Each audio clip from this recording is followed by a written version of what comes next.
Bat ball पाठ्यपुस्तके व मैदानी खेळाच्या वयात युवकांच्या हातात येत आहे चायना चाकू. युवकांना व्यसन, गुंडागर्दी, भाईगिरी यापासून युवकांना थांबविण्याकरिता एकमेव पर्याय तो म्हणजे मैदानी खेळ.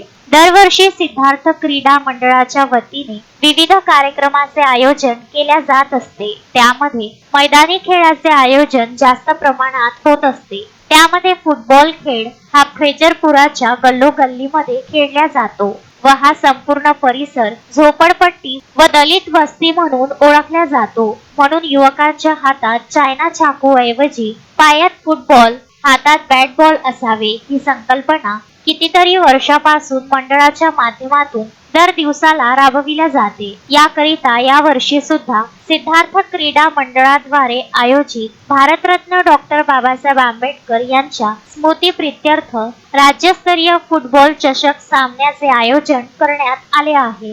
हे फुटबॉल चषक सामने खेळण्याकरिता राज्यातील नामवंत संघांनी आपला प्रवेश निश्चित केलेला आहे. त्यामध्ये हैदराबाद, मुंबई, मध्य प्रदेश, अचलपूर, औरंगाबाद, गोंदिया, नागपूर, भंडारा, भुसावळ, जळगाव, पुसद, बुलढाणा, अकोला, चंद्रपूर, वर्धा, नंदुरबार तसेच अमरावती शहरातील नामवंत संघांचा त्यामध्ये समावेश आहे. नमस्कार, मी सुदाम माणिकराव बोरकर, सिद्धार्थ क्रीडा मंडळाचा अध्यक्ष. सिद्धार्थ क्रीडा मंडळाच्या माध्यमातून अनेक वर्षापासून आम्ही सतत त्याला मैदानी खेळ म्हणतो. हे मैदानी खेळ आम्ही दरवर्षी सिद्धार्थ क्रीडा मंडळ पटांगण फैजरपुरा या ठिकाणी आम्ही आयोजित करत असतो.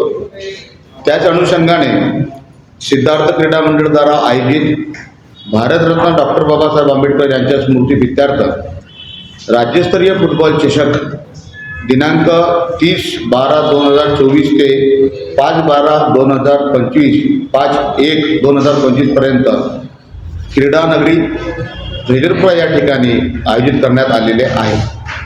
या राज्यस्तरीय फुटबॉल चषकमध्ये आम्ही राज्यातील नामवंत संघ या ठिकाणी आम्ही इथे बोलवलेले आहे आणि त्या नामवंत संघामध्ये या ठिकाणी आम्ही म्हणजे ज्याला म्हणतो की स्वतःच्या खर्चाने आणि लोकवर्गणीतून सिद्धार्थ क्रीडा मंडळाचे सर्व आजी माजी खेळाडूंना लोकवर्गणीतून आम्ही हा फार मोठा एक टुर्नामेंट इथं आयोजन करत असतो. यामध्ये बाहेरगावून येणारे ज्या टीम्स आहेत त्यामध्ये हैदराबाद आहे, मुंबई आहे, मध्य प्रदेश आहे, नीमच आहे, जबलपूर आहे, औरंगाबाद आहे, गोंदिया आहे, भंडारा, नागपूर, भुसावळ, जळगाव, पुसद, बुलढाणा, अकोला, वसमत, चंद्रपूर, वर्धा, नंदुरबार तसेच अमरावती शहरातील नामवंत संघ या फुटबॉल चषकमध्ये आपली एंट्री किंवा प्रवेश निश्चित केलेला आहे.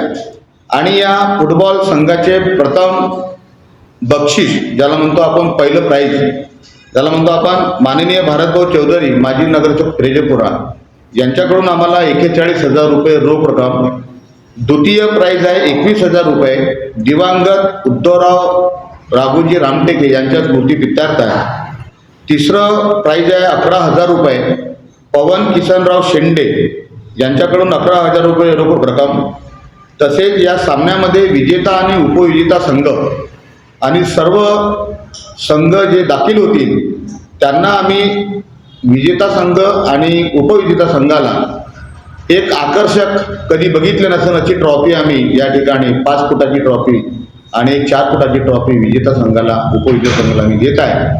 आणि सर्व खेळाडूंना मोमेंटो, ट्रॅक शूट, मेडल आणि इतर रोख रक्कम प्राईज या ठिकाणी आम्ही देणार आहोत. आणि या ठिकाणी उल्लेख करायचा असं वाटतं की आम्हाला या ठिकाणी दिवंगत ज्याला म्हणतो आपण की या सर्व टुर्नामेंटचे जे हे आहेत टीम्स आहेत यांना स्वर्गवासी पापा उर्फ संतोष किशोर पचेल यांच्या स्मृतिप्रित्यर्थ तसेच केडी ग्रुप कमलेश भाऊ दंदाडे यांच्याकडून सर्व टीमाला या ठिकाणी वेगवेगळे प्राईज, बक्षीस आणि रोख रक्कम देण्यात येईल. आणि या फुटबॉल समारंभ, ज्याला बक्षीस समारंभ म्हणतो, ते 5/1/2025 रोजी रविवारी आमच्या सिद्धार्थ क्रीडा मंडळाच्या पटांगणावर 5 वाजता होईल. यांचे प्रमुख अतिथी म्हणून आम्हाला वेळातला वेळ काढून त्यांनी आम्हाला होकार दिला. अशोकभाई जोशी, विदर्भ न्यूज, अमरावती.